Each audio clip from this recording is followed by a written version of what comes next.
ಎಲ್ಲರಿಗೂ ನಮಸ್ಕಾರ. ರೇಖಾ ಶುಚಿ ರುಚಿ ಚಾನಲ್ಗೆ ಸ್ವಾಗತ ಸುಸ್ವಾಗತ. ನಾನು ಈ ದಿನ ನಿಮಗೆ ಹೆಸರು ಕಾಳು ಮೊಟ್ಟೆ ಪಲ್ಯ ಮಾಡುವುದು ಹೇಗೆ ಅಂತ ಹೇಳ್ಕೊಡ್ತಾ ಇದ್ದೀನಿ. ಒಂದು ಬಾಣಲೆಯನ್ನು ಇಟ್ಕೊಂಡು 2 ಸ್ಪೂನು ಎಣ್ಣೆಯನ್ನು ಸೇರಿಸಿದ್ದೇನೆ. ನಂತರ 1 ಸ್ಪೂನಷ್ಟು ಸಾಸಿವೆ, ಸ್ವಲ್ಪ ಕರಿಬೇವಿನ ಸೊಪ್ಪು. ಸಾಸಿವೆ ಸಿಡಿಯೋದಕ್ಕೆ ಬಿಡಿ, ಚಟಪಟ ಅಂತ ಸಿಡಿಬೇಕು. 2 ದಪ್ಪ ಗಾತ್ರದ ಈರುಳ್ಳಿಯನ್ನು ತಗೊಂಡು ಸಣ್ಣದಾಗಿ ಹಚ್ಚಿ ನಾನು ಈ ಬಾಣಲೆಯಲ್ಲಿ ಸೇರಿಸ್ತಾ ಇದ್ದೀನಿ. ಈರುಳ್ಳಿ ಲೈಟ್ ಬ್ರೌನ್ ಬರೋವರೆಗೂ ನೀವು ಫ್ರೈ ಮಾಡ್ಕೊಳ್ತಾ ಇರಬೇಕು.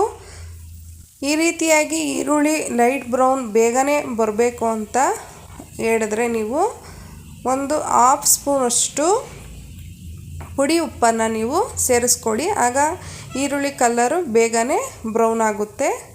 ಈರುಳ್ಳಿ ಲೈಟ್ ಬ್ರೌನ್ ಆದರೆ ತಿನ್ನೋದಕ್ಕೂ ಚೆನ್ನಾಗಿರುತ್ತೆ. ಹಾಗಾಗಿ 5 ಮೊಟ್ಟೆಯನ್ನು ನಾನು ಹಾಕ್ಕೊಳ್ತಾ ಇದ್ದೀನಿ. ಹಸಿ ಮೊಟ್ಟೆಯನ್ನು ಸೇರಿಸ್ತಾ ಇದ್ದೀನಿ.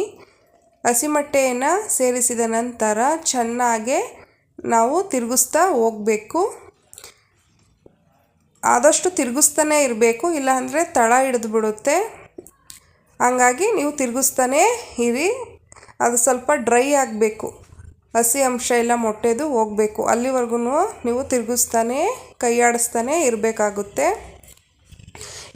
ಇಲ್ಲ ಅಂತ ಹೇಳಿದ್ರೆ ಲೋ ಫ್ಲೇಮಲ್ಲಿ ಇಟ್ಕೊಬಿಡಿ, ನಿಮ್ಗೆ ತಿರುಗಿಸೋದಕ್ಕೆ ಕಷ್ಟ ಅನಿಸಿದ್ರೆ. ನಂತರ 1 ಸ್ಪೂನು ಧನಿಯಾ ಪುಡಿ, 1/2 ಸ್ಪೂನು ಚಿಲ್ಲಿ ಪೌಡರ್, 1/2 ಸ್ಪೂನು ಅರಿಶಿಣ, 1 ಸ್ಪೂನು ಗರಂ ಮಸಾಲ ಪೌಡರ್ನ ನಾನು ಸೇರಿಸ್ಕೊಳ್ತಾ ಇದ್ದೀನಿ. ಸೇರಿಸಿದ ನಂತರ ಈ ಎಲ್ಲ ಮಸಾಲೆಗಳನ್ನ ಚೆನ್ನಾಗಿ ಹೊಂದಬೇಕು ಆ ಮೊಟ್ಟೆ ಅಂಶಕ್ಕೆ. ಆ ರೀತಿಯಲ್ಲಿ ನೀವು ತಿರುಗಿಸ್ತಾ ಹೋಗಬೇಕು. ಲೋ ಫ್ಲೇಮಲ್ಲೇ ಇರಲಿ ಸ್ಟವ್, ಹೈ ಫ್ಲೇಮ್ ಇಟ್ಕೋಬೇಡಿ, ಇಲ್ಲಾಂದರೆ ಹೊಗೆ ಆಗಿಬಿಡುತ್ತೆ, ಮನೆಯೆಲ್ಲ ತುಂಬ ಘಾಟ್ ಅನಿಸುತ್ತೆ. ನೋಡಿ, ಚೆನ್ನಾಗೆ ಮಸಾಲೆ ಎಲ್ಲ ಮೊಟ್ಟೆಗೆ ಹೊಂದಿದೆ. ಈಗ ನಾನು ರುಚಿಗೆ ತಕ್ಕಷ್ಟು ನೋಡಿ ಉಪ್ಪನ್ನು ಸೇರಿಸ್ಕೊಳ್ತಾ ಇದ್ದೀನಿ. ಉಪ್ಪನ್ನು ಸೇರಿಸಿದ ನಂತರ ಮತ್ತೊಮ್ಮೆ ಚೆನ್ನಾಗಿ ತಿರುಗಿಸಿ ಮಿಕ್ಸ್ ಕೊಡಿ.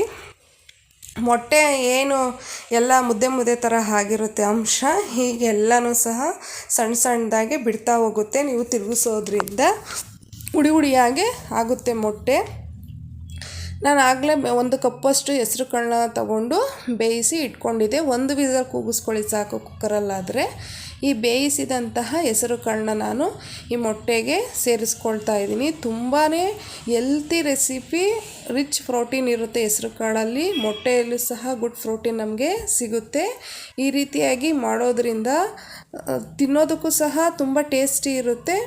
ಹೆಸರು ಕಾಳು ಈಗ ಮಕ್ಳುಗಳು ತಿನ್ನೋಲ್ವಲ್ವ, ಈ ರೀತಿ ಮೊಟ್ಟೆಯಲ್ಲಿ ಸೇರಿಸಿ ನಾವು ಅವ್ರಿಗೆ ಪಲ್ಯ ಮಾಡಿ ಕೊಟ್ಟರೆ ತುಂಬ ಇಷ್ಟಪಟ್ಟು ತಿಂತಾರೆ. ಚಪಾತಿಗೆ, ದೋಸೆಗೆ, ರೊಟ್ಟಿಗೆ ತುಂಬಾ ಒಳ್ಳೆ ಕಾಂಬಿನೇಷನ್ ಈ ಮೊಟ್ಟೆ ಪಲ್ಯ. ನೋಡಿ, ಮೊಟ್ಟೆ ಪಲ್ಯ ರೆಡಿಯಾಗಿದೆ. ಈಗ ಸ್ವಲ್ಪ ಕೊತ್ತಂಬರಿ ಸೊಪ್ಪನ್ನು ನಾನು ಸೇರಿಸ್ತಾ ಇದ್ದೀನಿ. ನಂತರ ಕೊತ್ತಂಬರಿ ಸೊಪ್ಪನ್ನು ಸೇರಿಸಿ ಮತ್ತೊಮ್ಮೆ ತಿರುಗಿಸಿ. ನೀವು ಈ ಒಂದು ವಿಧಾನದಲ್ಲಿ ನಿಮ್ಮ ಮನೆಯಲ್ಲಿ ಮೊಟ್ಟೆ ಪಲ್ಯವನ್ನು ಮಾಡಿ ತುಂಬಾ ಟೇಸ್ಟಿಯಾಗಿರುತ್ತೆ. ಮಾಡಿದ ನಂತರ ನಮ್ಮ ಚಾನಲ್ ಆದಂತಹ ರೇಖಾ ಶುಚಿ ರುಚಿಯಲ್ಲಿ ಕಮೆಂಟ್ ಮಾಡಿ ತಿಳಿಸಿ ಹೇಗೆ ಬಂತು ಟೇಸ್ಟ್ ಅಂತ ಹೇಳಿ. ಹಾಗೆ ಚಾನಲ್ನ ವಿಡಿಯೋಸ್ನ ನೋಡಿ ಸುಮ್ಮನೆ ಆಗಬೇಡಿ, ಲೈಕ್, ಶೇರ್, ಸಬ್ಸ್ಕ್ರೈಬ್ ಮಾಡಿ. ಈ ವಿಡಿಯೋಸ್ ಲಿಂಕನ್ನು ಬೇರೆಯವ್ರಿಗೂ ಸಹ ಶೇರ್ ಮಾಡಿ.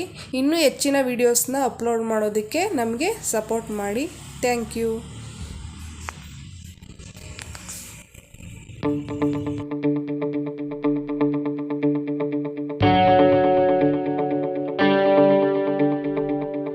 Hi friends.